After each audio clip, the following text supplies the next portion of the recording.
السلام عليكم، اهلا بيكم في قناتكم اكلة ماما.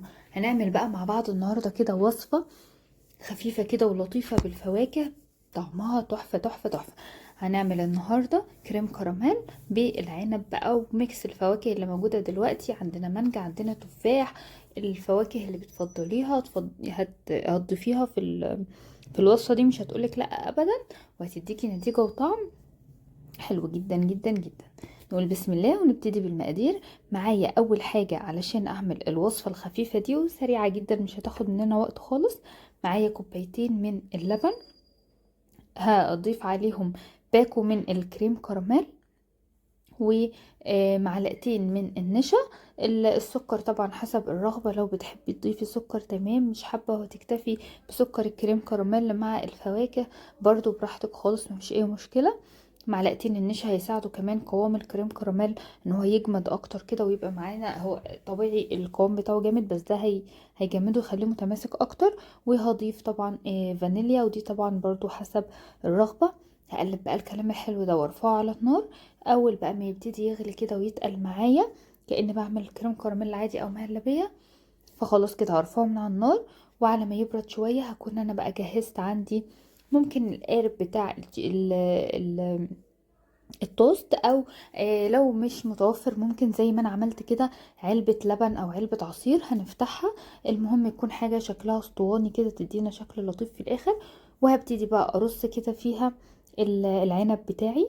انا عايزاه كده بشكل متساوي، عاوزة اعمل طبقة كاملة من العنب. هتفرق معايا في الشكل النهائي لما هنشوف الكريم كراميل هيكون شكله عامل ازاي. بعد بقى ما رصيت الطبقة دي ووزعتها كويس جدا، هنزل بقى انا الكريم كراميل بتاعي بعد ما برد شويه، وقلبت فيه بقى قطع الفواكه اللي انا عاوزاها والمتوفره عندي، ونزلت على العنب. هدخل بقى بالكلام ده كده التلاجة ساعة 2 3 لحد ما يتمسك معايا كويس جدا. وبعدين هخرجه طبعا من القرب بتاعه بمنتهى السهولة. وهبتدي بقى ان انا اقطعه بالشكل والحجم اللي تحبوه. عاوزه اقول لكم ان تقطيعه سهل جدا، هو يعني كريمي كده، يعني كريم كراميل، يعني متخيلين تقطيعه سهل جدا جدا جدا. اصلا دايب خالص زي ما احنا شايفين، في نفس الوقت متماسك، الفواكه متماسكة فيه. طعم الفواكه بقى كده الميكس بتاعها مع الكريم كراميل حكاية حكاية حكاية، تستحق التجربة فعلا. انا ضفت مانجا، ضفت تفاح، ضفت العنب زي ما قلت لكم. الفواكه اللي بتفضلوها هتضيفوها، ما فيش اي مشكله.